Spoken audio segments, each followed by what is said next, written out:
জান্নাতের তিনটা প্রধান আকর্ষণের 2 নাম্বার হলো স্বামী স্ত্রীর মিলন। ও দুনিয়ার মুসলমান, যারা পরকীয়ায় লিপ্ত, বিবাহ পূর্ব প্রেমে লিপ্ত হও, প্রেম করা হালাল না হারাম? মেমান্যার যুবকরা প্রেম করে না, কথা কয় না। কারা কারা প্রেম করে হাত উঠাও।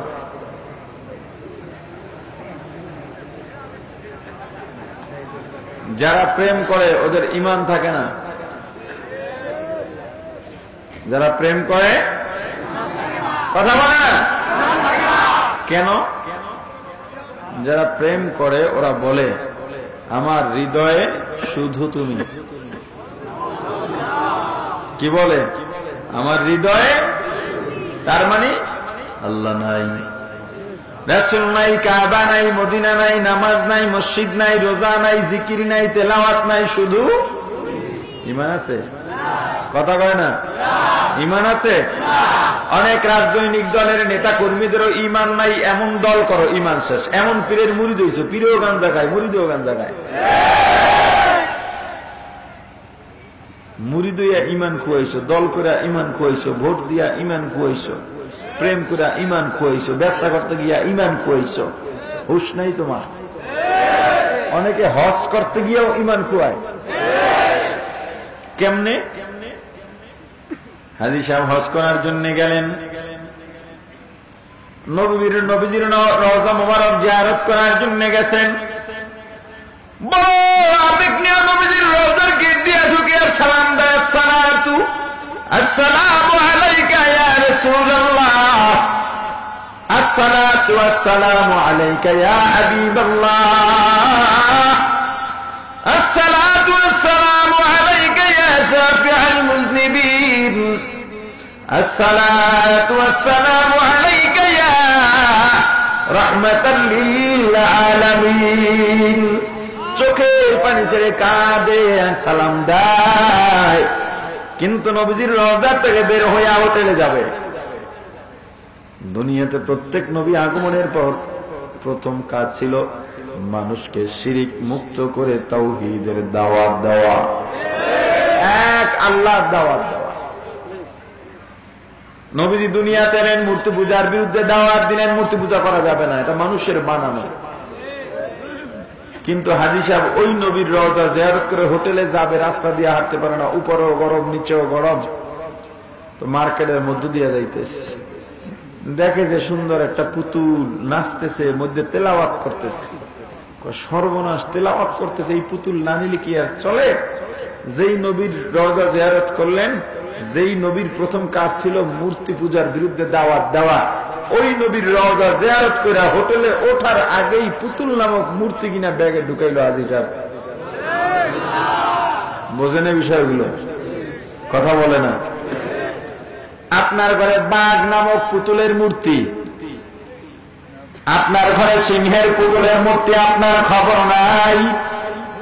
قال النبي صلى الله عليه وسلم لا تدخل الملائكة بيتا فيه كلب أو تصاوير أو كما قال النبي عليه الصلاة والسلام। পয়গম্বর বলেছেন যে ঘরের মধ্যে কুকুর বা প্রাণীর ছবি থাকবে, ওই ঘরের মধ্যে আল্লাহর রহমতের ফেরেশতা প্রবেশ করবে না। ঘরে ছবি রাখা যাবে? তাহলে কেমন ছবি রাখা যাবে না? কেমন প্রাণী? মুহাদ্দিসিন ইকরাম বলেন, যেই প্রাণী এক জায়গা থেকে অন্য জায়গায় যাইতে পারে। অনেক প্রাণী আছে এক জায়গা থেকে অন্য জায়গায় যাইতে পারে না, যেমন গাছ। গাছেরও প্রাণ আছে, কি আছে? এক জায়গা থেকে আরেক জায়গায় যাইতে পারে। গাছের ছবি রাখলে সমস্যা নেই। ঘরে কি মা বাবার ছবি রাখা যাবে? ছেলে মেয়ে, ভাই বোন, বন্ধু বান্ধব, শুধুমাত্র রাজনৈতিক নেতার ছবি রাখা যাবে? যাবে না। ওটা যদি না যায় তো না যাইতে পারে, পীরের ছবি, সে তো দিনদার মানুষ, এটাও পারা যাবে না। আহা, পুতুল কিনে নেয় ঘরে, পুতুল, বাঘের পুতুল, সিংহের পুতুল, কুকুরের পুতুল, বিড়ালের পুতুল, হ্যাঁ, ডাইনোসরের পুতুল। এটা মূর্তি। কথা কয় না, এটা কি? আর একটা মূর্তি আছে, মারাত্মক মূর্তি, বড় মারাত্মক। জানি না আপনাদের হিজলা মুলাদি ঢুকছে কিনা। গার্মেন্টস এর দোকান, T shirt, three piece, pant, যেই সব দোকানে বিক্রি হয়, দেখছেন? হ্যাঁ, গায়ের মধ্যে শার্ট পরায় খাড়া করে তো মূর্তি থাকবে হিন্দুদের মন্দিরে। মুসলমানের বাচ্চা, তোর দোকানে কেন মূর্তি উঠছে?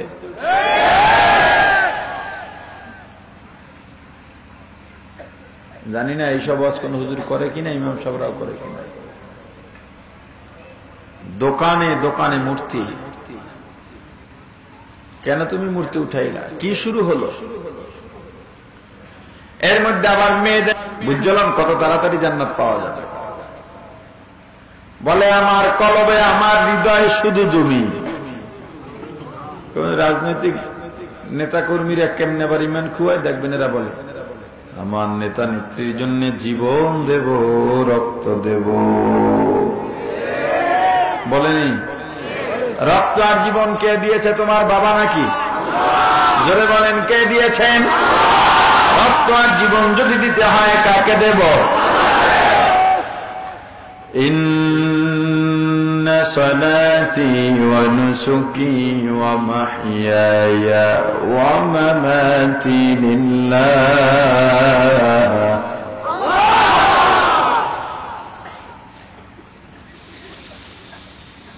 ওয়া মাহইয়ায়া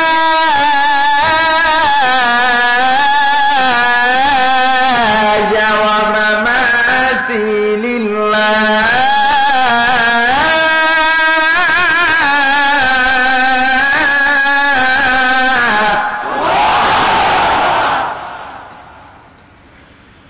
ومحياي ومماتي لله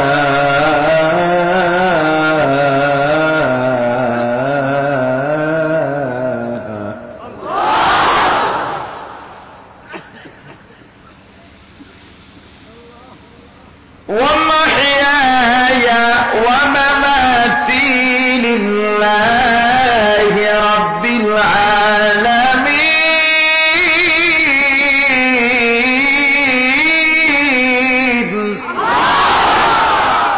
ومحياي ومماتي لله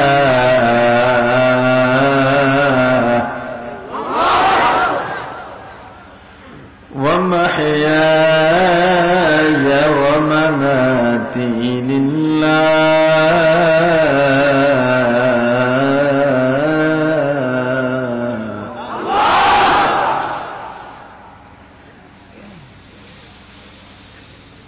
قل إن صلاتي ونسكي ومحياي ومماتي لله رب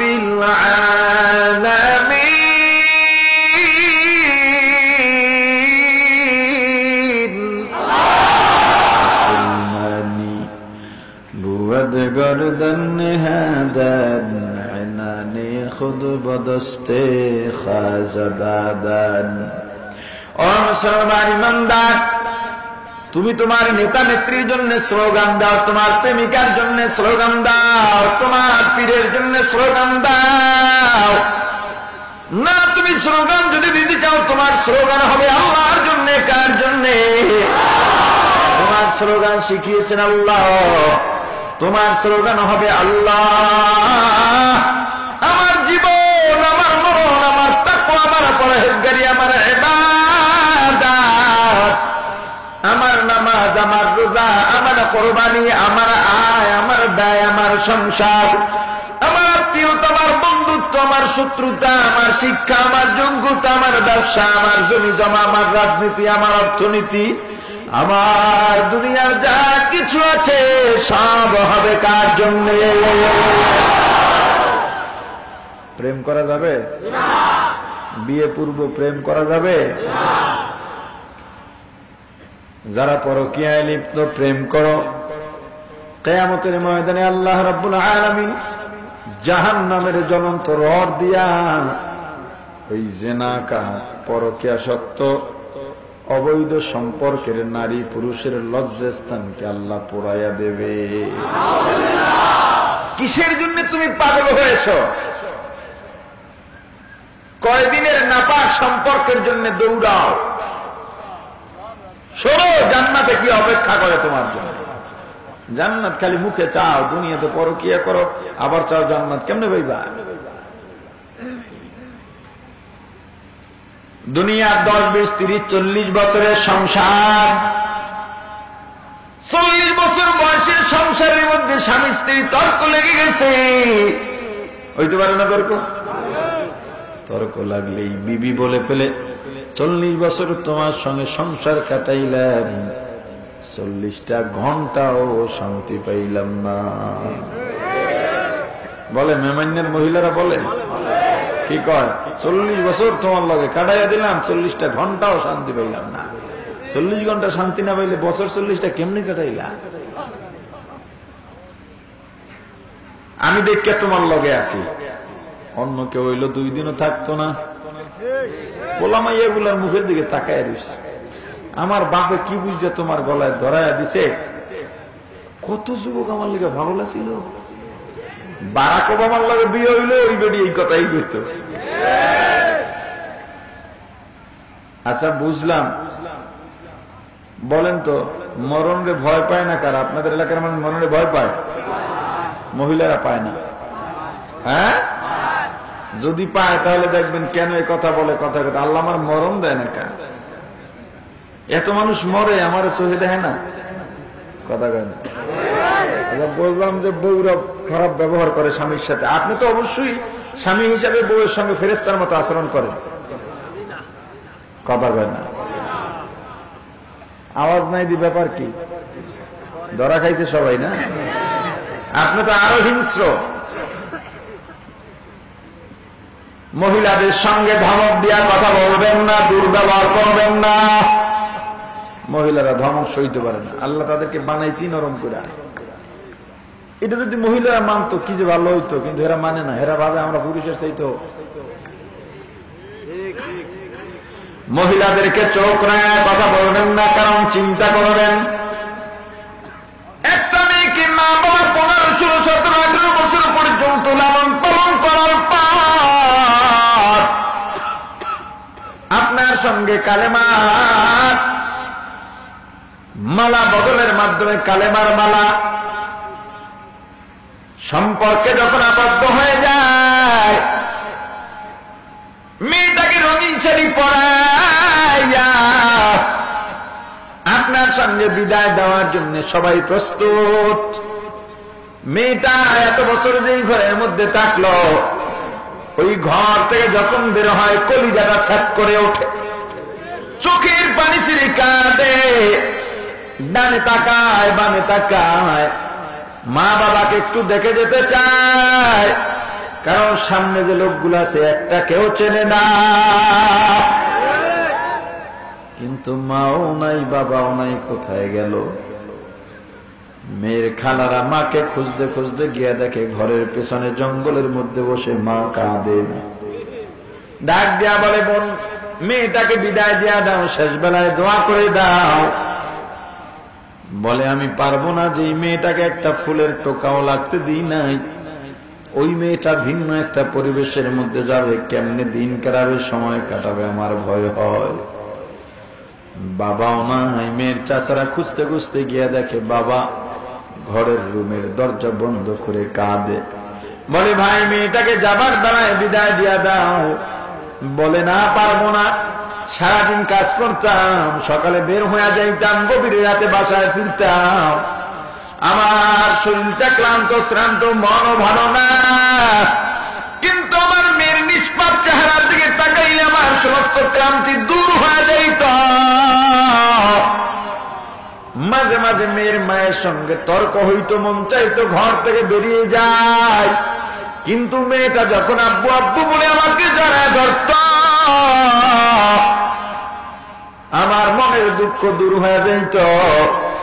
আজকে মেয়েটাকে পাঠায় দেব ভিন্ন পরিবেশ, আমার মনটা ভালো লাগে না, যাও যাও তোমরা বিদায় দিয়া দাও।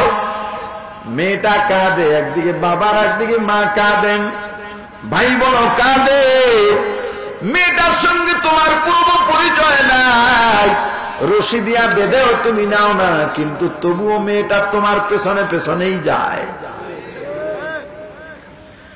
যেই মেয়েটা বাড়ির মধ্যে চুলার কাছে যাইতো না, সেই মেয়েটা তোমার বাড়ি গিয়া চুলার পিঠে পড়ে আছে। যেই মেয়েটা বাড়িতে সবার আগে ঘুমাইতো, ওই মেয়েটা তোমার বাড়ি গিয়া সবাইকে খাওয়াইয়া থালা বাসন ধুইয়া বিছানা বিছায়া মশারি টানাইয়া তারপরে ঘুমাইতে যায়। যেই মেয়েটা বাড়িতে সবার শেষে ঘুম থেকে জেগে মাকে বলতো মা বাপ নাস্তা বানায় দাও, ওই মেয়েটা তোমার বাড়ি গিয়া সবার আগে ঘুম থেকে জেগে সবার জন্য নাস্তা বানায়। যেই মেয়েটা বাড়িতে সবার আগে গোসল করে সাজগোজ করত, ওই মেয়েটা তোমার বাড়ি গিয়া সবাইকে খাওয়াইয়া আসরের পরে গোসল করতে যায়। কেন জানো? তোমার বাড়ির অপরিচিত মানুষগুলোকে একটু আপন বানাবার জন্য। এরপরে যখন তোমার মা, তোমার বোন, তোমার বউয়ের সঙ্গে দুর্ব্যবহার করে, অনেক শাশুড়ি আছে, অনেক ননদরা আছে, ঐক্যবদ্ধ হয়, খেয়াল করে ভাইয়ের বউ ছেলের বউ কি করে, একটু যদি দোষ বের করা যায়, একটু যদি দোষ বের করা যায়, কথা কয় না। সবাই তো বউ শাশুড়ির খেদমতের কথা কয়, আমি একটু উল্টাটা করে যাই, মানে শ্বশুর শাশুড়ির খেদমতের কথা কয়, আমি একটু উল্টাটা বলে যাই। মুসলমান ইমানদার কয় বোন ছেলে বিয়া করাইলে কি অবস্থা? কয় নাই, খুল যায় না, আহারে আমার ফোলা, আহারে ফোলা, ফোলা তো বিয়া করাই নাই, বেচে লাইছি। বউ কি তাবিজ করছে জানি না, ফোলা আমার দিকে একটু ফিরাও তাকায় না। কয় কি হইছে? বউর কথা ছাড়া আমার পোলা ডাইনেও যায় না, বামেও যায় না। মাইয়াও বিয়া দিলা কেমন? এইটার লোকই তো বাইসেছি, জামাই আমার লাখে এক খান, জামাই আমার। কয় কে, এমন কি গুণ পাইলা? জামাই আমার আমার মেয়ের কথা ছাড়া ওঠেও না, বসেও না। কি বুঝলেন? কি বুঝলেন? কি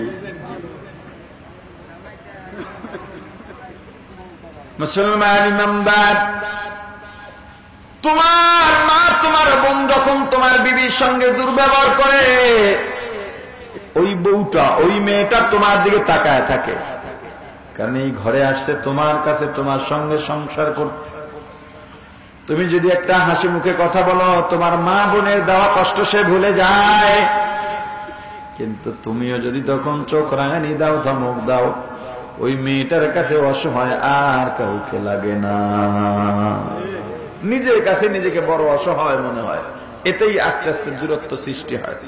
তোমার মা বাবা যদি তোমার বউয়ের নামে নালিশ দেয়, মা বাবাকে কিছু বলবা না, যেহেতু মা বাবা। বউ যদি মা বাবার ব্যাপারে নালিশ দেয়, ওটাও তুমি তোমার মতো করে ট্যাকেল দেবে, একজনের কথা একজনের কাছে শোনাবে না। যদি স্বামী ঠিক থাকে, ছেলে ঠিক থাকে, ওই সংসারে বউ শাশুড়ির তর্ক থাকে না।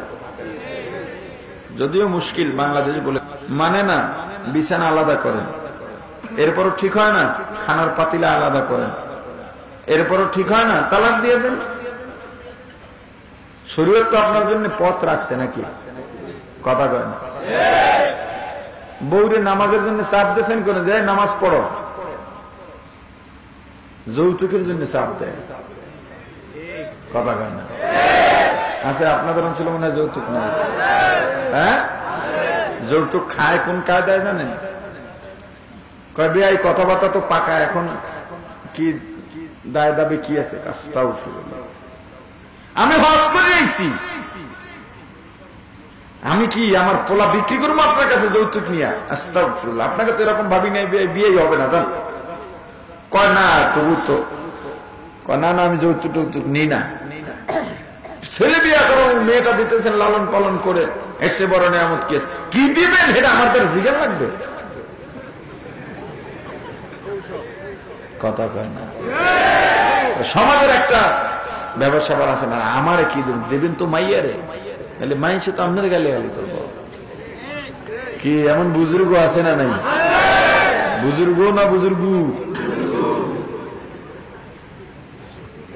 কত সিস্টেমের যৌতুক খায়। মহিলাদেরকে ধমক দেবেন না, উঁচু গলায় কথা বলবেন না, মহিলাদের গায়ে হাত তুলবেন না, লাঠি দিয়ে মারবেন। কি বউ পিটায় আপনাদের অঞ্চলের মানুষে? কারা কারা বউ পিটায় না তুলেন?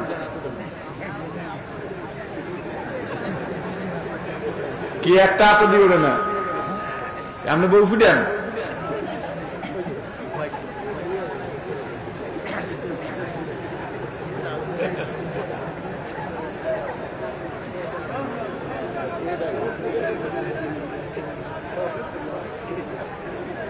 পিডান কা?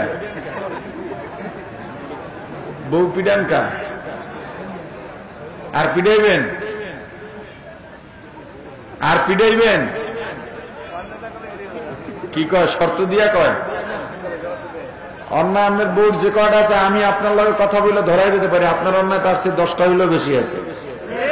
যারা বউ পিডায় অন্যায় বেশি, যার মধ্যে মনুষ্যত্ব আছে বউ পিটাইতে পারে না।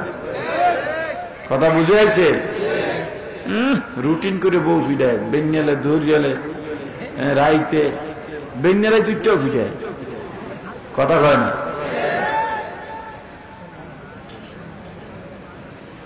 খবরদার পিটাইবেন বউ আমি বলে দলিল দিয়া যাই, উনি খুব খুশি হয়েছে। দলিল নিয়ে পিটাম, ঘরে যাইয়া আগে খাওয়ার আগে 1 গ্লাস দিয়া লম। কথা বুঝতে কষ্ট হয় না তো? মোরা মোরাই তো না? পিটাইবেন লাঠি দিয়া। কি দিয়া? লাঠির সাইজটা নিয়ে একটা ব্যাপার আছে। লাঠির সাইজটা হবে মেসক। কটুক সাইজ? কথা বলে না? মেসক চেনেন? হ্যাঁ, কি করে মেসক দিয়া? এই মেসকের সাইজের লাঠি হবে। কেমনি পিটাইবেন? মেসকের সাইজ যদি না জানেন, মেসকের সাইজ কতটুকু বলেন তো? জোরে বলেন। জুমায় খতিব সাহেব মেসকের ফজিলত বর্ণনা করছে। এত ফজিলত মুসল্লি একটা নতুন শুনে কয় সর্বনাশ, কি বিষ করলাম এতদিন। মেসকের এত ফজিলত, 1 রাকাতে 70 রাকাতের সব। বাসায় গিয়ে মেসক একটা বানাইছে, 2 হাত। কটুক বানাইছে? আসরে আয়োজন দিছে, নামাজ পড়তে গেছে মসজিদে, দেখলো যে এখনো 5-7 মিনিট বাকি আছে, 2 জায়গায় সুন্নত করে লইতো। মেসকটা লইছে বুক পকেটে, 2 হাত মেসক যদি লয় আর বুক পকেটে থাহে, মাথা তো নিজের মাথার উপরে। তো 1 লোক মুসাফির মানুষ, মুরব্বী, জোহর পড়তে পারে না, জুমা পায় না, জোহরের কাজা ফরজ নামাজ পড়তেছে। বেড়া ছিল লুঙ্গি পড়া। নতুন মুসল্লি বুক পকেটে মেসক লয়ে বরাবর সোজা খাড়াইছে পিছনে নামাজ পড়তে। সেজদায় যখন গেছে, মেসক কই? সেজদার থেকে যখন উঠছে, মেসকে ভাইজা বেচারার লুঙ্গি আসমানে। নামাজ ছাইরা দিছে, ধমক বেড়া লাঠি ছোড়া নিয়ে মসজিদে ঢুকছে। কয় না কাকু, এটা সুন্নত মেসক। কয় বেড়া তোর সুন্নতের গুতায় তোমার ফরজ শেষ, সুন্নতের মাপ লাগবে কিনা? মেসকের সাইজ করতো। এখন কেমনে মারবেন? 1 বিঘাত মেসক দিয়া ধরিয়ে এমনে চৌক, এটা একবার উঠে ফেলাইবেন তো কোথায় মারবেন? কথা কয় না? হাতের তালুত। কোথায়? কখন মারবেন? যখনই মন চাইবে। তো আসলে মেসক দিয়ে মারলে তো ব্যথা পাইবে না, এতে মহব্বত আরো বাড়বে। কথা কয় না? কদিন মেসক বানাইতে আমি কতক্ষণে হেরাক তো ঘুষাই মুসাই নাক বারান্দা সব শেষ করে লাই। আফসোস, আফসোস।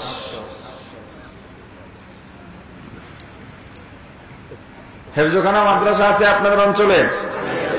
হেফজখানার হুজুররা ছাত্র পাইয়া পুরা একবারে বাড়ালি বানান নিজের পোলারে ভিডিও দেখছেন এমনি। এই মাদ্রাসাগুলোর থেকে ব্যাট বের করে ফেলতে হবে, পিটাপিটি বন্ধ। ছাত্রদের পিটানো জায়েজ নেই। আমরা বহু পিটান খাইছি, সেদিন বাদ।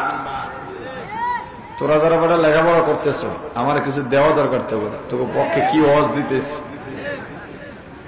আমার সময় এই ওয়াজ কেউ করে না, বরং ফিডে তোকে জামা উঠা, এই থেকে দূর আমরা উঠে যাইতো সাথে সাথে। ছাত্রদের শাসন করা জায়েজ, নির্যাতন করা জায়েজ নেই। শাসন কি? আপনি হাতে ব্যথাঘাত করছেন, ব্যাট দিয়ে বাড়ি দিয়েছেন, ব্যথা পাইছে খুব, কিন্তু ওষুধ খাওয়া ছাড়াই কিছুক্ষণ পরে ভালো হয়ে গেছে, এটা শাসনের আওতায়। কথা বুঝে আসছে? ছাত্রদের দিয়ে হাত পাও টিপাবেন না। আপনাদের কোন শিক্ষক যদি ছাত্র দিয়ে হাত পাও টিপা, ওই শিক্ষক বাদ দিয়ে দেবেন। কথা কন না দিন। হাত পাও টিপাইতে যদি বেশি মনে চায়, বউ নিয়ে আইবেন, এলাকায় বাসা ভাড়া রাখবেন। বউ হাত পাও টিপে দেবে, তার স্বভাব হবে, আপনারও ভালো লাগবে। কবে যদি যেটা বিয়ে করে না, বউ পাইবে, যেটা বিয়ে করে না হাত পাও টিপা লাগবে কি লিখবে? তো যুবক, কত জোয়ান, ওর হাত পাও টিপা লাগবে কি লিখে? কথা বুঝে আসছে? এই খবরটা পৌঁছায় দেবেন হেফজোখানায়, বিভিন্ন মাদ্রাসায়, স্কুলে। আরে কি নির্যাতন করে ছাত্রদেরকে! বেশি হয় হেফজোখানায় আর প্রাইমারি স্কুলগুলোতে, বড় মারাত্মক। এগুলো করবেন না। ছেলেদেরকে মানুষ করে গড়েন, হিংস্র বানায়েন না। ছোটবেলার থেকে পিটাইতে থাকে, পরে পোলাপান যায় হিংস্র হয়ে। কত সহ্য করতে পারে? বাচ্চাদেরকে 4-5 বছর স্কুলে পাঠিয়ে দেয় পড়ালেখার জন্য। এগুলো আর এক কুসংস্কৃতি শুরু হয়েছে দেশে। একটা বাচ্চার মেধা খুলতে, কিছু বুঝতে তুমি 8-9 বছর সময় লাগে। এত আগে শিক্ষিত কেন বানাইতে চাইতেছেন? এরা বই কতগুলা! ওরে বাপরে বাপ! বাচ্চা একটা ছেলে খেলাধুলা করবো, কাজ এখন খেলাধুলা করা। এ সকালে পড়ে, বিকালে পড়ে, রাত্রে পড়ে। বাচ্চা মানুষ ওই মানে মাথা আগেই নষ্ট করে দেয়। 6 বছর বয়সে দেবেন মাদ্রাসায়, 5 বছর বয়সে দেবেন, মক্তবে দেবেন, সমস্যা নেই। লেখাপড়ার জন্য চাপ দেবেন না, আসা যাওয়া করবে, এর মধ্যে যতটুকু হয় হবে। লেখাপড়ার চাপ দেওয়ার একটা বয়স আছে। কথা বুঝে আসছে? যাই হোক, যা বলতেছিলাম, স্বামী স্ত্রীর 30-40-50 বছরের সংসারের মধ্যে যদি একটু তর্ক হয়, একে অপরের অবদান ভুলে যায়, কিন্তু জান্নাতে যে আপনার বিবি হবে, আপনার চোখের দিকে তাকায় কথা বলবে না, আপনি যেভাবে চাইবেন সেভাবে চলবে। অশান্তি কি জিনিস জান্নাতীরা ভুলে যাবে। জান্নাতের বিবিরা প্রথম আসমানে এসে যদি দুনিয়ার মধ্যে হাসি দেয়, দুনিয়ার চন্দ্র সূর্যের আলো পর্যন্ত ম্লান হয়ে যাবে। হাসির সঙ্গে যে নিঃশ্বাস বের হবে, ওই নিঃশ্বাসের সঙ্গে এত সুঘ্রাণ, মেশক আম্বারের ঘ্রাণ, সারা দুনিয়ার মানুষগুলো ঘ্রাণে ঘ্রাণে মুগ্ধ হয়ে যাবে। এটা কাদের জন্যে? আওয়াজ দিয়া বলেন, কাদের জন্যে? জান্নাতের প্রধান 3 আকর্ষণের 3 নাম্বার জান্নাতের ফল। জান্নাতীরা জান্নাতে গিয়া ফেরেশতাদেরকে বলবে, ফেরেশতারা ওলামায়ে কেরামের জবানে শুনেছি জান্নাতের ফল নাকি অনেক সুস্বাদু। বলে হ্যাঁ, একটা ফল দাও। জান্নাতি ফল পায়া মুখে দিবে, এত মজা, এত মজা, পৃথিবীতে কোনোদিন কল্পনা করা যায় না। মজা পাইয়া লোভ বেড়ে যাবে। মানুষ যে জিনিস মজা পায়, যে জিনিস, ওইটার প্রতি লোভ বাড়ে। আপনার বাসায় 5 পদের তরকারি রান্না হলো, প্রত্যেকটার থেকে অল্প অল্প নিলেন, খাওয়ার পরে কি বলেন? ওইটার থেকে আর 1 চামচ দাও। কেন? ওইটা একটু মজা বেশি, লোভ বেড়ে গেছে। দোকানে গিয়া বললেন, ভাই 2টা পুরি দাও। পুরি 2টা একেবারে মসমসে ভাজা, গরম, মুখে দিচ্ছেন, মজা লাগছে। অর্ডার দিচ্ছেন 2টা, খাওয়ার পরে কোন আরো 2টা দাও। কেন? মজা লাগছে, লোভ বাড়ছে। জান্নাতি ফল একটা মুখে দিয়া মজা পাওয়ার পরে লোভ বেড়ে যাবে, বলবে এর চাইতে মজাদার আসেনি, বলবে আছে। এর চাইতে মজাদার একটা ফল দাও। ফেরেশতা আবার একই ফল এনে জান্নাতীর হাতে দেবে। জান্নাতি বলবে এটা তো মাত্র খাইলাম, বলে আবার খাও। জান্নাতি একই ফল আবার মুখে দেবে, মজা আগেরটার চাইতে আরো বেশি স্বাদ ও ভিন্ন, অথচ ফল এরকম একই ধরনের ফলে কমপক্ষে 40 রকমের স্বাদ পাওয়া যাবে। একটার থেকে মজা আর একটার ভিন্ন অনেক বেশি। সবচাইতে ছোট জান্নাত যে পাবে, এই জান্নাতের আয়তন হবে দুনিয়ার 10টার সমান। 10টা দুনিয়া যদি এক জায়গায় জমা করা হয়, আপনাদের হিজলার চাইতে তো ছোট হওয়ার কথা না। কি করতে কইব 10টা দুনিয়া। যারা দখলবাজ আছে, জবরদখল করো, যারা ভূমিদস্যু আছে, যারা শেষ পর্যন্ত জায়গা রাখে একটা ভ্যানও যাইতে পারে না। মরার পরে মুর্দার খাট যাবে, সেই খাটটা যাওয়ার জায়গাও থাকে না। অথচ তুমি যদি মানুষের চলাচলের জন্য এক হাত জায়গা ছেড়ে দাও, আল্লাহ জান্নাতে তোমার জন্য আসমান সমান জায়গা ছেড়ে দেবে। কি করবা? জায়গা জমি দিয়া লাভ নাই, লাভ নাই। ও মুসলমান ইমানদার আল্লাহর গোলাম, এই যে জমি জমি করো, বিল্ডিং দোতলা হলো, 3 তলার জন্য তুমি পাগল হয়ে গেলা। 3 তলা হলো 5 তলার জন্য পাগল, 5 তলা বিল্ডিং হয়েছে, একটা বিল্ডিং এর জন্য পাগল। একবার কি হিসাব করছো দৈনিক চলতে তোমার কত টাকা লাগে? এত টাকা দিয়ে করবা কি করবা? আমাকে অনেকে বলে রাগারাগি করে, আপনি তো কিছুই করলেন না, এত টাকা মানুষ হাত থেকে ছাড়ে, কত বড় কলিজা হলে। আমি বলি আপনাদের সবার থেকে আমার কলিজা ছোট, আমার মন ছোট, কিন্তু আমার আল্লাহর প্রতি ভয় বেশি। আমি হিসাব করে দেখলাম টাকা পয়সা জমায় কোনো লাভ নাই। কত আলেম পর্যন্ত বাড়ি উঠায়, আলেম অবাক লাগে, নিজের রুম ডেকোরেশন করে, ইন্টেরিয়র করে 30 লাখ টাকা দিয়া। আল্লাহ মাফ করে দেন। ওরে মুসলমান ইমানদার, হিসাব করে দেখলাম যে এই সন্তানের জন্য আমি পাগল। আমার বিবি একদিন বলে, ছোট মেয়েটা ঘুমায়, যদি উঠে দেখে আপনি নাই কান্নাকাটি করবে। আমি বললাম তাহলে একটু উঠায় দাও, জোহরের পর আমি মাহফিলে যাব অনেক দূরে। উঠায় দিল, গলা ধরে কান্দার বলে, আব্বু এত মাহফিল দিয়া কি করো, তোমাকে ছাড়া থাকতে পারি না।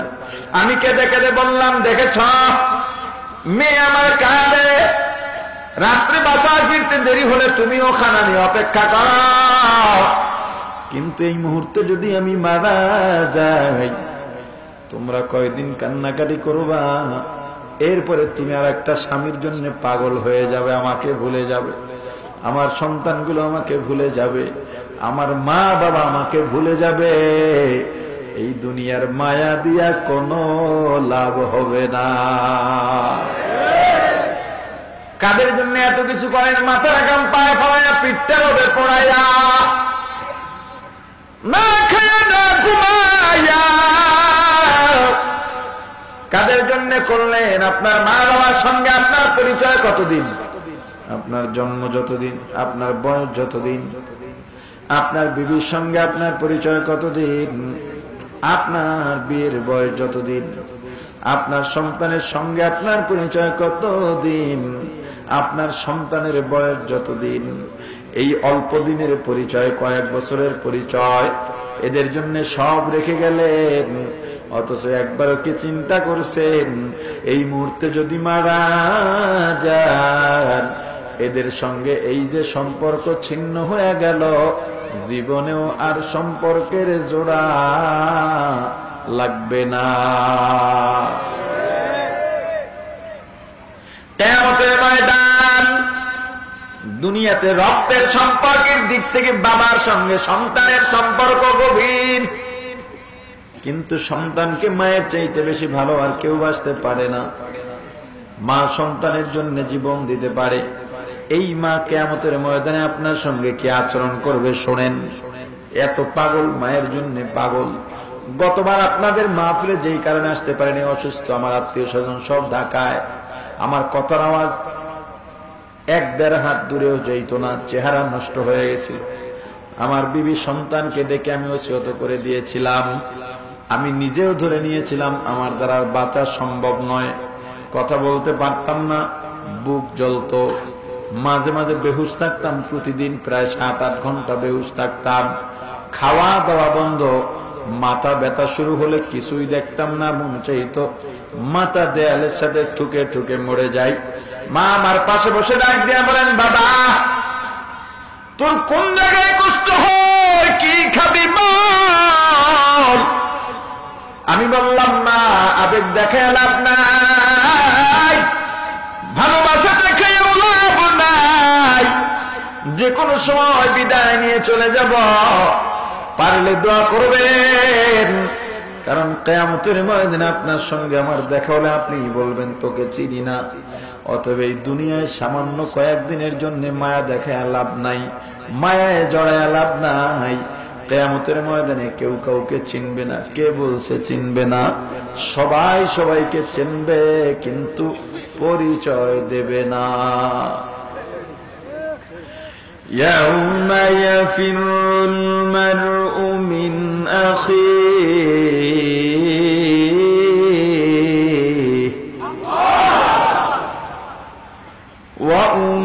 وأمه وأبيه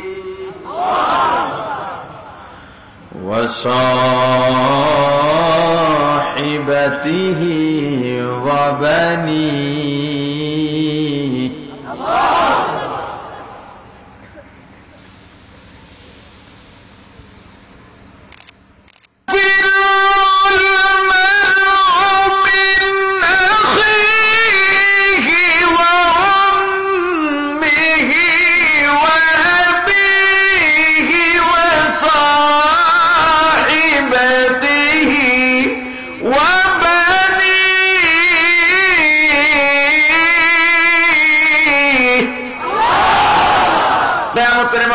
সবাই সবাইকে চিনবে, কিন্তু ইয়াফিরু, মা সন্তানকে দেখলে পালাবে, ভাগবে, সন্তান মাকে দেখলে পালাবে, বাবা সন্তানকে দেখলে পালাবে, সন্তান বাবাকে দেখলে পালাবে, ভাই বোনকে বোন, ভাইকে ভাই, ভাইকে বন্ধু, বন্ধুকে স্বামী, স্ত্রীকে স্ত্রী স্বামীকে দেখলে পালাবে। এরপরেও যদি মা আর সন্তানের সঙ্গে ঘটনাক্রমে দেখা হয়ে যায়, সন্তান বড় অনুনয় বিনয় করে বলবে, মা একটা নেকের অভাবে জাহান্নামে যাইতেছি, মা ও মা, দুনিয়াতে আমি না ঘুমাইলে তুমি ঘুমাও নাই, আমাকে না খাওয়ায় তুমি খাও নাই, মা গো আমি দূরে চলে গেলে তুমি খাইতা না, ঘুমাইতা না, আমার জন্য কত রাত তুমি তাহাজ্জুদ পড়ে দোয়া করতে করতে নির্ঘুম রাত্রটা কাটা দিছো মা। ও মা, আমি অসুস্থ হয়ে গেলে সারা ঘুমাইতা না, আমার পাশে বসে আমার সেবা করতা।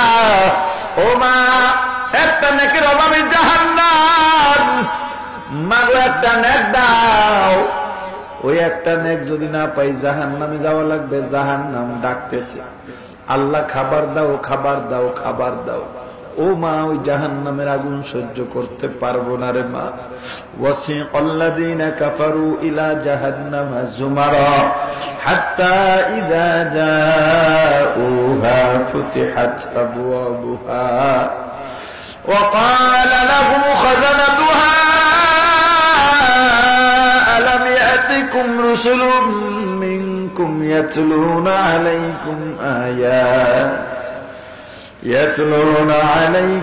آيات ربكم وينذرونكم لقاء يومكم هذا قالوا بلى ولكن حقت كلمة العذاب على الكافرين قيل ادخلوا أبواب جهنم خالدين فيها فبئس مثوى المتكبرين জাহান্নামীদেরকে যখন জাহান্নামের শিকল লাগাইয়া টেনে হেসড়ে জাহান্নামের কাছে নিয়ে যাওয়া হবে, জাহান্নামীরা যখন জাহান্নামের দরজায় যাবে, ফুতিহাত আবওয়াবুহা, জাহান্নামের দরজাগুলো অটোমেটিক টাস টাস করে খুলে যাবে। জাহান্নামীদেরকে তিরস্কার করে জাহান্নামের ফেরেশতারা বলবে, খাজানাতুহা আলাম ইয়াতিকুম রাসূলুম মিনকুম ইয়াতলুনা আলাইকুম আয়াতি রাব্বিকুম ওয়া ইউনযিরুনাকুম লিকাআ ইয়াউমিকুম হাযা। হে জাহান্নামীরা, তোদের কাছে কি আজকের দিনের কথা বলা হয় নাই? তোদের কাছে কি নবী রাসূল যায় নাই? তোদের কাছে কি কোরআনের আয়াত তেলাওয়াত করে শোনানো হয় নাই? তোদের কাছে কি আজকের ভয়াবহতার কথা বলা হয় না? জাহান্নামীরা বলবে, বালা, বলা হয়েছিল, লাকিন হাক্কাত কালিমাতুল আযাবি আলাল কাফিরিন, কিন্তু আমরা অস্বীকার করেছি, আমরা অকৃতজ্ঞ ছিলাম, আমরা কাফির ছিলাম, আমরা বেঈমান ছিলাম, আমরা অস্বীকারকারী ছিলাম। জাহান্নামীদেরকে লক্ষ্য করে বলা হবে, যাও যাও, জাহান্নামে চলে যাও। দুনিয়ার মধ্যে অহংকারী আর গুনাহগারের জন্য উপযুক্ত ঠিকানা হলো নিকৃষ্ট জাহান্নাম। মুসলমান ইমানদার জান্নাত চান না জাহান্নাম চান? আওয়াজ নাই, আওয়াজ নাই। জান্নাত চান না জাহান্নাম চান? চাইলেই কি জান্নাত পাওয়া যাবে? শোনেন, যারা দুনিয়াতে আজকে আল্লাহকে ডাকেন না, আল্লাহর কথা শোনেন না, রাসূলের সুন্নাত পালন করেন না, সন্তান কাঁদবার বলবে, মা ওই জাহান্নাম বড় ভয়ঙ্কর। জাহান্নামী যখন জাহান্নামে যাবে, জাহান্নামে গিয়া ফেরেশতাদের দেখবে, জাহান্নামের ফেরেশতারা বড় নির্দয়। জাহান্নামের ফেরেশতাদের চাইতে পৃথিবীতে নির্দয় আর কেউ নাই। জাহান্নামের ফেরেশতাদের অন্তরের মধ্যে ন্যূনতম মায়া থাকবে না। জাহান্নামের ফেরেশতারা কান বয়রা হবে, কানে শুনবে না। ওদের কাজ হবে জাহান্নামীদের তিরস্কার করতে, জাহান্নামীদের তিরস্কার করা, লজ্জা দেওয়া, শাস্তি দেওয়া। জাহান্নামের ফেরেশতারা জোরে জোরে চিৎকার মারবে, চিৎকারের আওয়াজ 500 মাইল দূর থেকে শোনা যাবে। যখন চিৎকার মারবে, জাহান্নামীদের কানের পর্দা ফেটে মাথার মগজগুলো আর এক কান দিয়া ফিনকি দিয়া বের হয়ে যাবে। এই মাত্র যারা জাহান্নামে পড়ল, অন্য জাহান্নামীদের জিজ্ঞেস করবে, ব্যাপার কি? এই চিৎকার কাদের? মানে জাহান্নামের ফেরেশতাদের। একদিকে শুনবে গুরিম গুরিম আওয়াজ, এবার ওদিকে কিসের আওয়াজ হয়? বলবে একদল জাহান্নামীকে জাহান্নামের ফেরেশতারা জাহান্নামের হাতুড়ি দিয়ে এত জোরে জোরে বাড়ি মারতেছে, এক এক বাড়িতে 70 গাছ, না হয় 70 হাত মাটির নিচে ঢুকে যাচ্ছে। ওখান থেকে আবার টেনে হেসড়ে বের করে হাত পা ভেঙে যায়, গোস্ত থেকে যায়, আবার পুনর্গঠন করে আবার আগা শুরু করতেছে। আর একদিকে শুনবে করুণ আওয়াজ, দুনিয়ার সব জায়গায় আল্লাহ আছেন না নাই? আওয়াজ দিয়া বলেন, আছেন না নাই? আল্লাহ পয়গম্বরকে ডেকে বলেন, পয়গম্বর, আপনি দুনিয়ার মানুষকে জানায় দেন, ফাইন্নী করিব,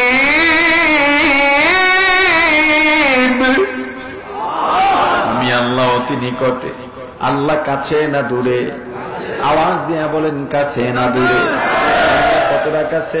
আল্লাহ অন্য আয়াতের মধ্যে জবাব দিয়ে বলেন, নাহনু আকরাবু ইলাইহি মিন হাবলিল ওয়ারিদ।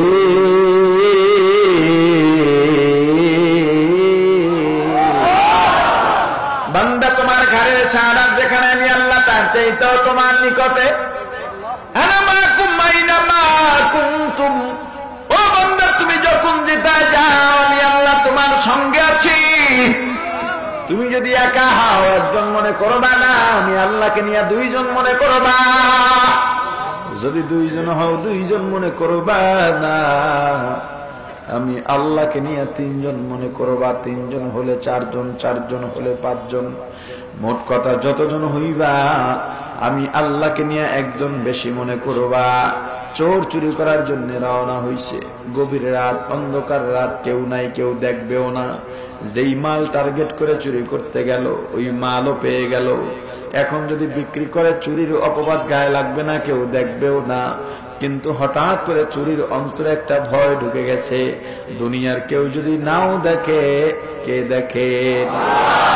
এই চিন্তা করে চোর যদি চুরি না করে ফিরে যায়, আল্লাহ বলেন ওরে বান্দা, একটু আগে ফেরেশতারা তোরা আমলনামায় চুরির গুনাহ লেখার জন্য প্রস্তুত ছিল, তোর নামটা জাহান্নামীর খাতায় ওঠানোর জন্য প্রস্তুত ছিল। কিন্তু বান্দা, যেই বান্দা আমি আল্লাহর উপস্থিতির ভয় পেয়ে গুনাহ করে না, একটু আগে ছিল চোর, এখন হইয়া গেল মুত্তাকি। ফাইন্নাল জান্নাতা হিয়াল মাওয়া। আল্লাহর উপস্থিতির ভয় পেয়ে গুনাহ থেকে ফিরে থাকা